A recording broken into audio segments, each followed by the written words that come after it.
অবশ্যই এটা তাদের অবদান, এটা অস্বীকার করার কোনো সুযোগ নাই। আপনার মাথার উপরে যদি আবার তাকাই, তাহলে দেখি ওখানে লেখা বিসমিল্লাহির রহমানির রহিম।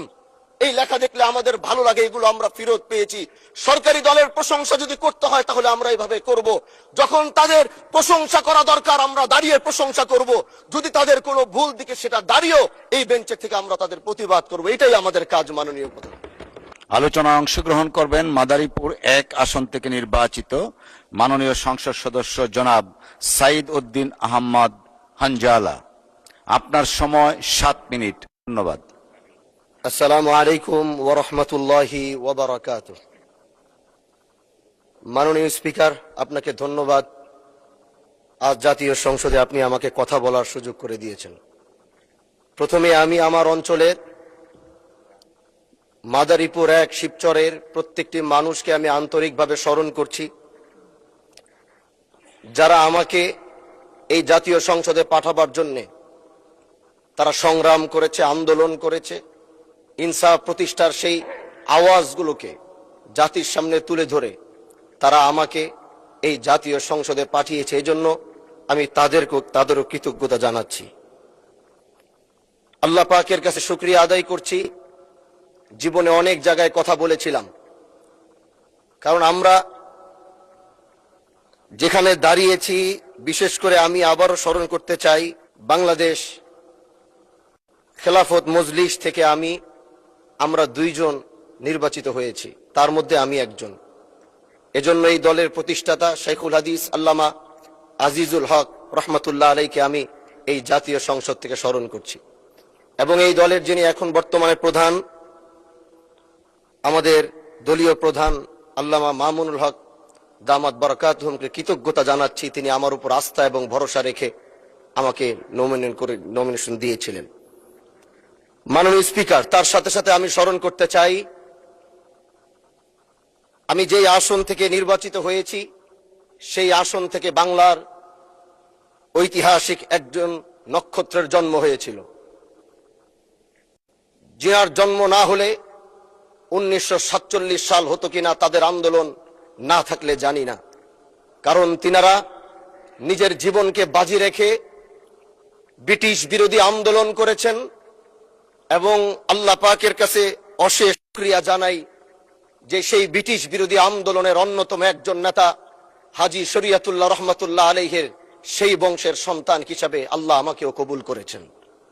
মাননীয় স্পিকার, হাজী শরীয়তুল্লাহর কথা যদি বলতে হয়, তিনি যেভাবে এই দেশকে অন্যায় অবিচার মুক্ত করার জন্য, এদেশের মানুষ ছিল নির্যাতিত, এদেশের কৃষকরা ছিল নির্যাতিত, এদেশের মুসলমানরা ছিল নির্যাতিত। একদিকে ব্রিটিশ মুসলমানদের উপর অত্যাচার করছিল, আরেক দিক থেকে হিন্দু জমিদাররা তারা মুসলমানদের উপর একচেটিয়া অন্যায় অবিচার স্ট্রিম রোলার চালিয়ে যাচ্ছিল।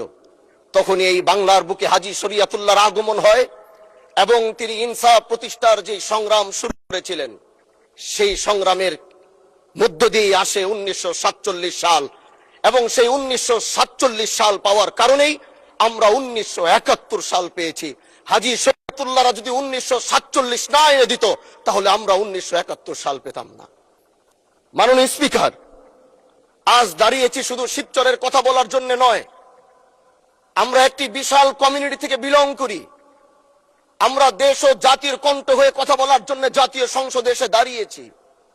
আমাদের সংসদে ওই পাশে যারা রয়েছেন তারা শুধু মনে করেন যে আমরা শুধু তাদের বিরোধিতার জন্য দাঁড়িয়েছি। বিরোধী দল মানে শুধু বিরোধিতা করা নয়, সরকারি দল যদি ভালো কাজ করবে, বিরোধী দলের মঞ্চে দাঁড়িয়েও তাদের প্রশংসা করতে আমরা বিন্দু পরিমাণ দ্বিধা করব না, এবং আমরা সরকারি দলের যারা রয়েছেন তাদেরকে ধন্যবাদ জানাবো। কারণ আজ আপনি যেখানে বসেছেন, আপনার মাথার উপরে লা ইলাহা ইল্লাল্লাহু মুহাম্মাদুর রাসূলুল্লাহ, অবশ্যই এটা তাদের অবদান, এটা অস্বীকার করার কোনো সুযোগ নাই। আপনার মাথার উপরে যদি আবার তাকাই, তাহলে দেখি ওখানে লেখা বিসমিল্লাহির রহমানির রহিম। এই লেখা দেখলে আমাদের ভালো লাগে, এগুলো আমরা ফেরত পেয়েছি। সরকারি দলের প্রশংসা যদি করতে হয় তাহলে আমরা এইভাবে করব। যখন তাদের প্রশংসা করা দরকার আমরা দাঁড়িয়ে প্রশংসা করব, যদি তাদের কোনো ভুল দিকে সেটা দাঁড়িয়েও এই বেঞ্চের থেকে আমরা তাদের প্রতিবাদ করব। এটাই আমাদের কাজ। মাননীয় প্রধান, আপনি জানেন নবীর পরে আল্লাহ নবী হচ্ছে আমার ইমানের অংশ, আমার ইমানের পার্ট। তিনাকে ভালোবাসা, তিনার উপর ঈমান, এটা আমার ঈমানের অংশ। তিনি আমার শেষ নবী, যেটা কোরআন ঘোষণা দিয়েছে। নবীও বলেছে আনা খাতামুন নাবিয়্যিন লা নাবিয়্যা বাদি, আমি শেষ নবী, আমার পরে কোনো নবী আসবে না।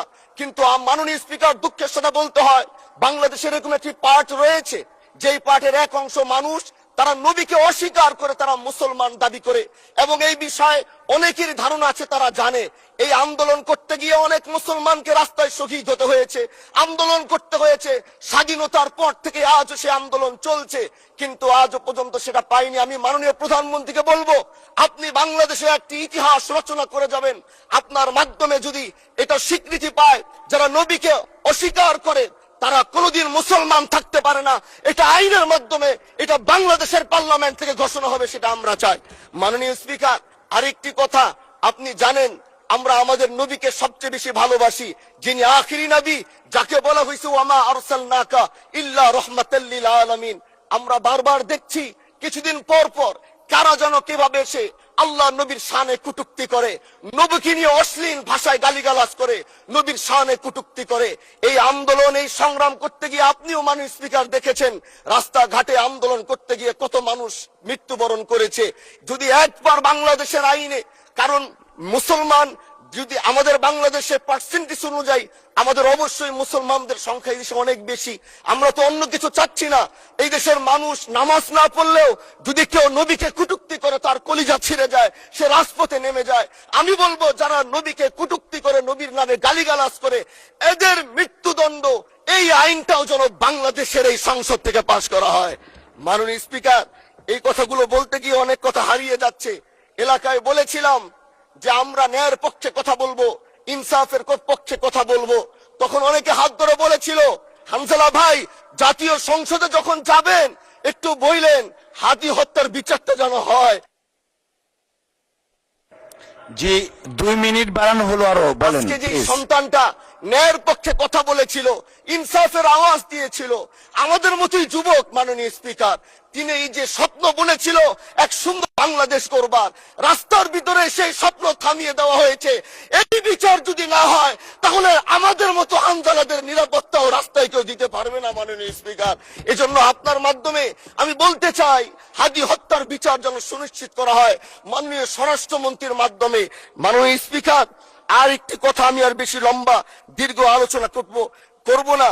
আমার এলাকায় মাদক নিয়ে বড় মুশকিলে আছি, প্রশাসনের সেই সহযোগিতা আমি পাচ্ছি না। একদিক থেকে আমি নিজে মাদক বিরোধী সংগ্রামে নিজে রাস্তায় নেমে মাদকের বিরুদ্ধে আমি নিজে অভিযান চালিয়েছি। এবার তাদেরকে একদিক থেকে ধরে যখন প্রশাসনের কাছে ইয়াবা সহ গাঁজা সহ দেওয়া হয়, তখন তারা একদিক থেকে আসে, কোর্টে চালান করে দেয়। একদিক থেকে গোটা দেশ বলছে এই দেশ মাদক মুক্ত করতে হবে, আরেক দিক থেকে যখন তাদেরকে আমরা কোর্টে চালান করছি, 3 দিন থেকে 4 দিনের মাথায় জামিন নিয়ে এলাকায় এসে আবার মাদক ব্যবসা করছে। এই জন্য মাননীয় আইনমন্ত্রীকে বলবো, আপনি এই ইয়াবা গাঁজা যেই বড় বড় নেশাগুলো আমাদের দেশে বেশি সচরাচর চলছে, এই বিষয়ে আইনটাকে আরেকটু মজবুত যদি করবেন, তাহলে আমরা মনে করব আমরা এই দেশ আর এই সমাজটাকে আমরা হয়তো আগামীর বাংলাদেশ, আগামীর যারা যুবক, মাননীয় স্পিকার, আপনার খারাপ লাগবে, যুবকগুলো গ্রামের তারা ধ্বংস হয়ে যাচ্ছে। আমাদের চোখের সামনে যখন একজন যুবক ধ্বংস হয়ে যায়, এটা অন্যরা মেনে নিতে পারলেও আমাদের পক্ষে মানা বড় কষ্ট হয়ে যায়। আমরা দেশটাকে বাঁচাতে চাই। আমরা আগামীতে ওরকম কিছু যুবক তৈরি করতে চাই, যারা নেশা ধরবে না, তারা পড়াশোনা করবে, তারা দেশের জন্য ফিকির করবে। মাননীয় স্পিকার, আমি সত্যের পক্ষে থাকবো, আমি অন্যায়ের বিরুদ্ধে সোচ্চার থাকবো, আমি গণমানুষের কণ্ঠ হয়ে করব। আমি এমন